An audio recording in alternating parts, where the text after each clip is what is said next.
مخاطبین از رسانه پشت ماجرای فیلم استاندار سابق یادتونه یعنی تیم میگه که منم داشتونی رو های گلزار جابجا کرد.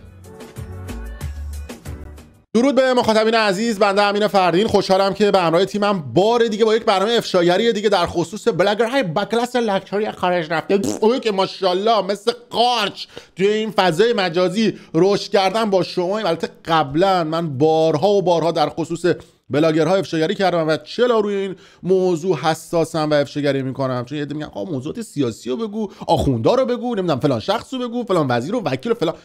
بله اونا رو میگیم، اونا بجاش، اما راجع به بلاگرها هیچ رسانه‌ای نمیاد صحبت بکنه. دلش هم کاملا مشخصه که جلوتر توضیح میدم به شما. اما یه لطفی بکنید، اگر کانال یوتیوب برنامه پشت پرده رو سابسکرایب ندارید، دکمه این پایین هست نوشته سابسکرایب، اگرم گوشیتون فارسی هستش روی مشترک شدن بزنید، زنگوله رو هم حتما بزنید، لایک هم بکنید، جای دوری نمیره. امروز راجع به پدیده‌هایی مثل صدف بیوتی میخوایم با شما صحبت بکنیم که اینها چجوری تو فضای مجازی معروف و مشهور میشن و چجوری خط میگیرن و چجوری تأثیر گذاری دارن توی جامعه و اصلا چی میشه که ما در رسانه پشت پرده، حالا بذار اینو بفرستم بره، حالا جلوتر راجعش صحبت میکنیم، افشاگری بکنیم اصلا بلاگرها چه تأثیراتی دارن. ببینید رسانه‌های داخل ایران، حالا اونایی که رسانه‌های دولتی هن، دو دستن. یه دستشون کسایی هن که پول میگیرن، ننشون هم میفروشن، هر خبری که دلشون بخواد میزنن، اونا که بحثشون جداست. رسانه‌های دولتی هم نمیان راجع به بلاگرها و شاخهای مجازی و افراد معروف و مشهوری که بیشترین تأثیر رو در فضای مجازی دارن صحبت بکنن، چون میگن اصلا در لول و کلاس ما نیست. یکی نیست بهش میگه آخه بی سواد. این آدم‌ها تاثیرگذارترین آدم‌ها تو فضای مجازی هن، فالوورهای عجیب و غریب میلیونی دارن، همه دنبالشون میکنن. بعد شما میگید افت کلاس داره. بعد امین فردین هم میاد راجع به اینا صحبت میکنه، میگید این داره راجع به فاضلابا و شاخه‌های مجازی صحبت میکنه، لولش در اون حد. شما بی سوادید که نمیدونید اینها تاثیرگذارن.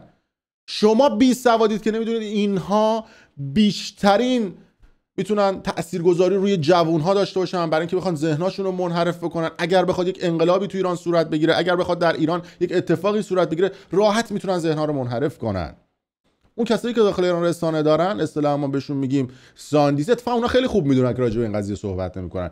اونایی که خارج از کشورن مثل BBC و صدای آمریکا، اینترنشنال ایکس و وای زد، اونا اصلا در لول ما این افراد نیستن. ما فقط شخص خامنه ای، شخص رئیس ابی رئیسی، احمد، اینا در لول ما. اصلا بلاگرها حرفات چی اینا چه اینا حرف بزنیم؟ نه، بخاطر اینکه بی سوادن، بخاطر اینکه اینها ارزش های خبری رو نمیدونن. میگه مثلا فلان بلاگر یا فلان شاخه مجازی ارزش خبری، دقیقاً ارزش خبریه. کسی که اینقدر مخاطب داره، کسی که اینقدر مورد توجه قرار میگیره، براش کامنت و لایک و هزار تا اتفاق دیگه براش میفته، دقیقاً اون آدم ارزش خبری. ابی رئیسی رئیس جمهور مملکت 2 میلیون 3 میلیون فالوور داره، فلان بلاگر گوزو تو مملکت 10 میلیون فالوور داره.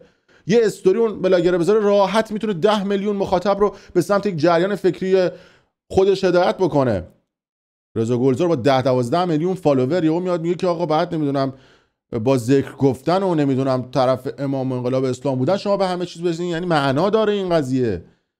شاید یه قشری از جامعه که خودشون رو آدم‌های فریخته و کتابخونی میدونن بگن که او داره خیلی‌ها نمیدونن این قضیه رو. از اون طرف تأثیرات عجیب و غریب و منفی هم این بلاگرها دارن روی ذهن و روح و روان و حتی اینکه یک جامعه رو افسرده و شکسته بکنن. اتفاقا اون آخونده، اون حکومته، اون سیستم بدش نمیاد که بلاگره یه همچین زندگی لاکچری هر چند فکر رو به نمایش بگذاره. من داشتم تو ویدیو قبلی کامنت های مردم میخوندم که چرا کسی با اینا برخورد نمیکنه، چرا کسی با اینها اصطلاحاً صحبت نمیکنه، چرا پیجاشون بسته نمیشه. بابا شما مو میبینید، اون سیستم و اون حکومت پیچش مو میبینه.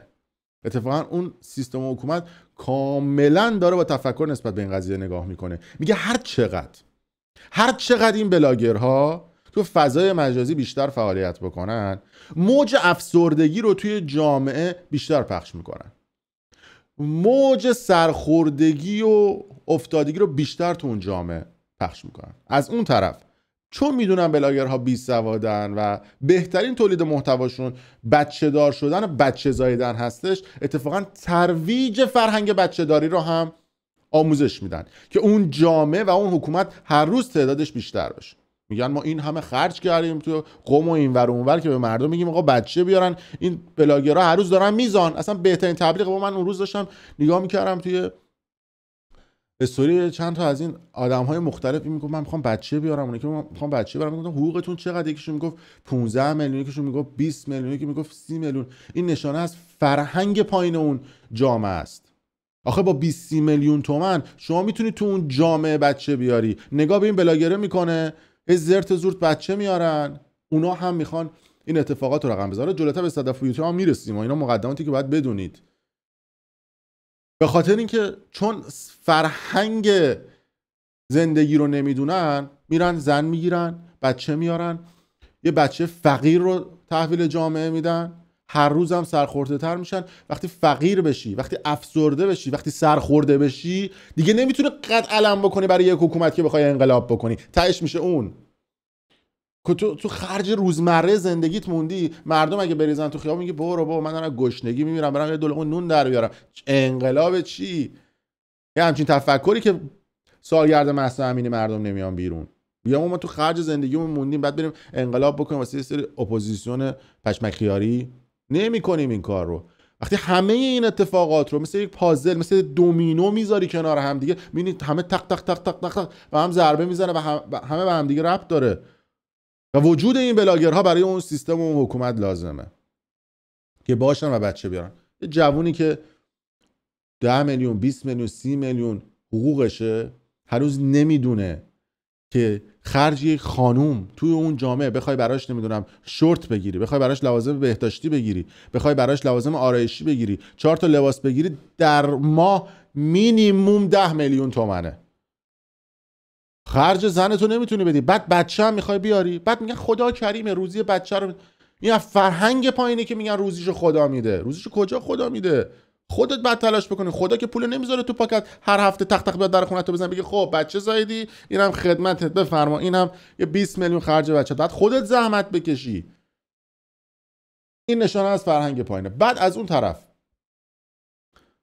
ماشاءالله تو ایران هم بچهای 10 12 ساله گوشی تو دستشونه و پدر و مادرها قبل از اینکه فرهنگ استفاده از گوشی رو به بچه نشون بدن، گوشی رو میدن دستش و اون طرف میاد تو دنیای و تو مدارس و تو آموزشگاه ها و توی نمیدونم محیطای فرهنگی که اونا شوتن، اصلا آموزش به بچه ها نمیدن فرهنگ استفاده از فضای مجازی رو. میان این بلاگرها رو میبینن و اینها رو فالو میکنن. فکر میکنین که اون بلاگره، یا فکر میکنین اون جوون 15 16 ساله 14 ساله 13 ساله میره بی بی سی رو فالو میکنه، میره اینترنشنال رو فالو میکنه، یا میره خبرگزاری فارس و ایرنا و ایسنا رو فالو میکنه؟ نه عزیز من، بری پیجش رو نگاه بکنی همه این بلاگرها و شاخه مجازی و 4 تا سلبریتی که میاد فالو میکنه. تو فکر می‌کنی براش مهمه مثلا بره دویچه وله مثلا آلمان رو فالو بکنه یا مثلا ایران اینترنشنال بره فالو کنه؟ نه عزیزم، لابلا تو اکسپلور یه خبری بیاد بره ببینه، مثلا اون راجب کریستیانو رونالدو خبر زده، میره اونو هم میبینه. نمیدونم مسی فلانجا رفته جابجا شده ورزشی، میره میبینه. تو فکر می‌کنی خبرهای ورزشی رو میبینه؟ بعد اونها هم فکر میکنن که آره مثلا چه اتفاقی افتاده. از سن 12 13 سالگی امثال این صدف بیوتی ها رو میبینن. حالا ما یه بارم راجع به این صدف بیوتی تعریف کردیم، ملت ما رو پاره کردن. من نمیدونم، ما راجع به این افراد تعریف بکنیم میگید پول گرفتیم، راجع به این افراد تعریف بکنیم میگن که حتما با طرف بسته، ازش انتقاد بکنیم میگن که ارث پدرتو خورده بهش حسادت میکنی، چرا راجع بهش انتقاد میکنی. تعریف بکنیم یه انه، تعریف نکنیم 100 انه. نیایم حرفم بزنیم میگه حتما یه چیزی گفته حق سکوت گرفته، آخر ما فاز شما افرادو نفهمیدیم. ما به جاش تعریف میکنیم، به جاش هم انتقاد میکنیم. هر جا بدونیم جای تعریف داره قربون صدقه طرف میریم، هر جا بدونیم جای انتقاد داره انتقاد میکنیم. آیا این چیز پیچیده‌ایه؟ به یه ورم اگه براتون این قضیه زیاد جا نیافتاده، چون دیگه من شفافتر از این نمیتونستم به اون عده‌ای بگم که این قضایا رو دارن دنبال میکنن. میان از سن 12 13 سالگی این افراد رو میبینن، تولید محتواشون رو میبینن تا 17 18 سالگی 20 سالگی 25 سالگی دیگه اون بچه با اون تفکر بلاگر رشد کرده. حالا تو بگو 25 سالگی 30 سالگی رو آنفالو بکن، دیگه رشد کرده، تربیت شده با اون آمار و افکار، اون آمار که نه، اون اطلاعاتی که به دست آورده. حالا میشه گفت آمارم به دست آورد. بعد پدیده‌هایی مثل صدف بیوتی تو اون جامعه رشد میکنن، میان توی اتفاقات مختلف ماهیگیری میکنن. مثلا همین صدف بیوتی پارسال اومد بعد از کشته شدن مهسا امینی تا دلتون بخواد پست و استوری گذاشت و فلان بیسان بهمان که من ویدیوش هم ساختم. بعد دید 2 ماه 3 ماه 4 ماه این قضیه داره ادامه پیدا میکنه، بقیه نمیتونن فعالیت مجازی. اومد گفت آقا من نمیدونم تو خرج زندگیم بازوی منم چون لباسم اینطوری شده الان دیدم، حالا ما اینجا همش لایوه داره همین دیگه. 2 ماه 3 ماه 4 ماه دید آقا نمیشه این فعالیت رو کرد و اصطلاحاً گفت آقا من نمیتونم. اومد استوری تبلیغاتی گذاشت و فلان، گفت من خرج زندگیمو در میارم. بعد حالا کجا این افراد تاثیرگذار میشن؟ اینجاها. میخوام به شما بگم اینا چقدر نون به نرخ روز خورن. نوشته که نصف فیلم هایی که میفرستین، یکی از استوریاش چند وقت پیش، نصف فیلم هایی که میفرستید، یعنی همین مردمی که تو فضای مجازی این اعتراضات مردم میفرستن، گفته قایمکی از پنجره خونتون فیلم گرفتید و اینا. خب وقتی یه مشت مأمور زحمتکش دارن از کوچه رد میشن، آیا نباید با یک کوکتل نارنج جکی چیزی ازشون پذیرایی بشه تا بخواد از گوسپیچی در بیاد بالا رو نگاه میکنیم اینه 50 تا پنجره است ولی کسی نیست. خب حالا اینو داشته باشید.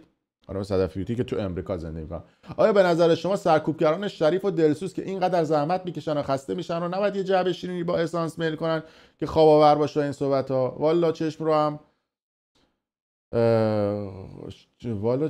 رو هم خوب چیزیه. صبح تا شب، شب تا صبح از مال و جان و ناموس شما پاسداری میکنم، اون وقت یه پذیرایی ساده ازشون نمیشه. میاد این استوری ها رو میذاره، طرفم میگه واو چقدر این خانوم به فکر مردمه، چقدر به فکر مردمه. از اون کاری که تو داری میکنی، من یاد روزنامه نگاری های روزنامه دیواری ها بودم، ما تو مدرسه میزدیم میچسبوندیم به دیوار. 4 تا استوری هم گذاشتی. ابی رئیسی اومد امریکا، شما چرا نرفتی نارنجک بزنید دور پاش جلو در سازمان ملل یا اینور اونور؟ چرا شما بهشون اسانس خواب آور تعارف نکردی جلو در سازمان ملل؟ همکاراش اومده بودن از ایران، میرفت اونجا یه گل شیرینی میخریدی با یه اسانس خواب آور. اونا که بودن اونجا خسته بودن. شما که لالایی بلدی چرا خودت خوابت نمیبره؟ چرا تو امریکا که اونا رفت، تازه تو امریکا نه سپاه هست، نه اطلاعات هست، نه قاضی صلاحاتی هست که حکم اعدام برای شما صادر بکنه، نه 1000 تا اتفاق اونجا قانون هم ته شاید یه ما بری 24 ساعت یا 72 هفته بری تو بازداشت. خب شما میگم که اینا آدمای نون به نرخ روزخورین که فقط با این استوری که میذارن مردم میگن آره اینا حمایت، چه حمایتی که حالا 4 تا استوری هم گذاشته. حالا اینا جالبه. موقعی که هواپیمای اوکراینی و سپاه زد، استوریاشو ببین سمت راست. نتیجه گیری من، فیلم اولی که اتفاقا توسط نیویورک تایمز هم صحبتش تایید شده مال هواپیمای دیروز نیست، مال هواپیما اگه هست آتیشش کن. چرا هواپیما توی اون فیلم یهو خاموش شد؟ یه نکته دیگه راجع به فیلم اولی، چه دلیلی داره یکی سر صبح وقتی هنوز هوا تاریک و فلان و فلان و فلان وایس از آسمون تاریک فیلم بگیره، بعد خیلی خیلی اتفاقی همون موقع هواپیما هم بهتره که بعد این بابا هیچ نگه، نه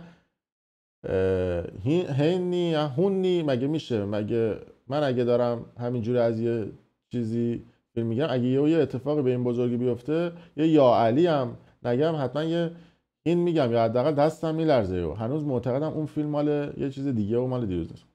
خلاصه من یه چند تا استوری گذاشتم که نه این قضایا الکیه، سپاه هم نزده، شما خودتون رو خسته نکنید. بعد از 2 سال اومد یه دونه شمع گذاشت فوت کردن و منم گفتم وای تو چقدر بگیری، وای تو چقدر آدم خوبی هستی و مرسی که با ما هستی و مرسی که حمایت کردی. بعد گفت مردم حافظه تاریخیشون نابوده دیگه، یادشون میره. یا مثلا اون یکی خانمه که دیروز گذاشتم رو شیماه ما کن نوشته که اینایی که میان میگن هواپیما تیر خورده و فلان و بیسان و بهمان، اصلا این هواپیما تیر نخورده، نمیدونم چیز نخورده، اینا ایرودینامیک نمیدونن و میخوان زینا رو منحرف کنن و واسه من تحلیل رو انداختن. خلاصه هواپیما رو سپاه نزد. یعنی خیلی روک. دقیقاً این بلاگرها درست در زمانهایی که باید تأثیرگذار باشن و جو جامعه به شدت ملتهب میشه که کنترل از دست حکومت و کنترل از دست سیستم خارج میشه، این بلاگرها وارد عمل میشه. بعضیاشون خواسته، بعضیاشون ناخواسته. مگه شما تحلیلگر مسائل سیاسی یا شما مگه تحلیلگر موضوعات مختلف حملات هوا به زمینید که راجع به این قضايا واکنششون میدید؟ بعد از اون طرف این افرادی که میلیونی فالوور دارن با یه استوری که 4-5 میلیون نفر، 7 میلیون نفر، 10 میلیون نفر آدم میبینن، اون 10 میلیون نفر هم 4 نفر آدم میشناسن، راحت میشه 40 میلیون نفر با یه استوری 40 میلیون نفر رو هدایت میکنن به یک سمت جریان خاص. اتفاقا اینان که تاثیرگذارن. تو ایامهای مختلف من خودم با خیلی از این شاخه و نمیدونم افرادی که مختلف معروف مشهور تو فضای مجازی، یه عدهشون فاضلاب بودن، یه عدهشون بلاگر بودن، یه عدهشون سلبریتی بودن، یه عدهشون سلبریتی بودن، یه عدهشون خواننده بودن، یه عدهشون شاخه‌های مجازی بودن، یه عدهشون آدمای معروف مشهور مجازی بودن. من باشون لایو گذاشتم تو زمان کرونا اونورا. بیش از 200,000 نفر، 300,000 نفر میمونن تو لایوهای ما. خبرگزاری فارس، ایسنا، ایرنا، بی بی سی، مناطو فلان اینا، همه با هم تو تایم‌های مختلف که لایو میذاشتن، جمع همشون با هم دیگه 10,000 نفر نمیشد. همین الان که لایو میذارن 200-300 نفر میرن تو اینستاگرام تو لایواشون، خبراشون رو 1000 نفر، 2000 نفر، 10,000 نفر، 50,000 نفر لایک میکنن. اما فلان بلاگر کاسه بشقابی که هیچ هنری نداره و این محتوا رو تولید میکنه، 50,000 نفر و 100,000 نفر آدم، 200,000 نفر، 500,000 نفر آدم لایکش میکنن و دنبالش میکنن، یعنی میپسندنش که لایکش میکنن. این نشان از تاثیرگذاری این افراد هستش. من این ویدیو رو بعد خیلی وقت پیش میساختم که یه عده به من میگفتن آقا چرا راجع به این بلاگرها، چرا راجع به این شاخه‌های مجازی صحبت میکنم؟ بگم آقا دلیلم چی بوده که راجع به این افراد صحبت میکنم؟ چون اینا آدمای تاثیرگذاری ان. خیلی از مخاطبای این افراد آدمای کم سن و سالن، میان منو میبینن، پیج منو میبینن که من چی راجع به اون افراد میگم. بعد خیلی‌هاشون توهین میکنن. کسی که مثلا به من توهین میکنه، مثلا رفتم پیجشون میدم آدمای مثلا کم سن و سال، به خاطر اینکه اون آدمه براش شده بت، اون آدمه شده براش خدا. اگه راجع بهشون انتقاد بکنی میاد 1000 تا فحش بد و بیرا میده، در صورتی که من نه دشمنی دارم با این افراد، نه این افراد ارث منو خوردن، نه این افراد اصلا اومدن مال منو خوردن. هیچ. من فقط دوست دارم که این آگاهی به مردم داده بشه و نگاهشون نسبت به این موضوعات بازتر بشه. اینکه یه سری از این بلاگرها زندگی اجاره‌ای و فیک دارن. حالا تو طول این مدت این ویدیوها صحبت میکنم راجع بهشون. تویی که کارمندی، تویی که کارگری، نمیدونم همسرت میاد بهت میگه که فلان ماشین رو باید برام بخری، فلان چیز رو باید سالگرد ازدواجم بخری، نمیتونی بخری، خب معلومه سرخورده میشی. من باید این افشاگری برای زن و بچه و خواهر مادرت بکنم. خواهر مادر خودم هم هستن دیگه، خیلیشون خواهر مادرای من و شما همه با هم، یعنی خانواده هممون با هم. که بدونید اگر زندگی این افراد رو میبینید حسرت نخورید. به خدا خیلیشون فیکن، فقط برای نمایش و رخ کاری که این کار رو دارن انجام میدن. بارها گفتم و بازم میگم و باز هم این قضیه رو تکرار خواهم کرد. یه عده میگن آقا مثلا فلان صحبت رو 3 سال پیش کردی، چرا الان داری این صحبت رو میکنی؟ بله، به خاطر اینکه 3 سال پیش من یه مخاطب داشتم 11 سالش داشته برنامه کودک میدیده، الان شده 14 سالش و اومده پیج منو فالو کرده. پس 3 سال پیش اصلا ویدیو منو ندیده. الان میگم برای اون مخاطبی که 14 سالش شده، یه مخاطبی بوده 20 سالش بوده منو نگاه نمی‌کرده، الان شده 23 سالش، 24 سالش منو فالو داره میکنه و من بعد برای اون جوون بگم چون اون نمیره ویدیوهای قبلی منو ببینه. خیلی نمیرم، من خودم همتون تنبلتر و گشادتر، من نمیرم ویدیوهای کانال مثلا 3 سال پیشی که ببینم، که ویدیوهای جدیدو میشینم نگاه میکنم. به خاطر همین سعی میکنم که این اطلاعات رو مدام و از نکاتی که مهمه و نکاتی که تاثیرگذاره رو تکرارش بکنم. حتما این ویدیوهای افشاگری ادامه خواهد داشت و تو کانال پشت پرده راجعشون صحبت خواهیم کرد. مرسی که تا این لحظه ما بودید. حتما فالو بکنید و برای دوستان خودتون به اشتراک بذارید. کامنت هم بذارید برای من و نظراتتون رو بگید، من همه نظراتو میخونم. خیلی مخلص.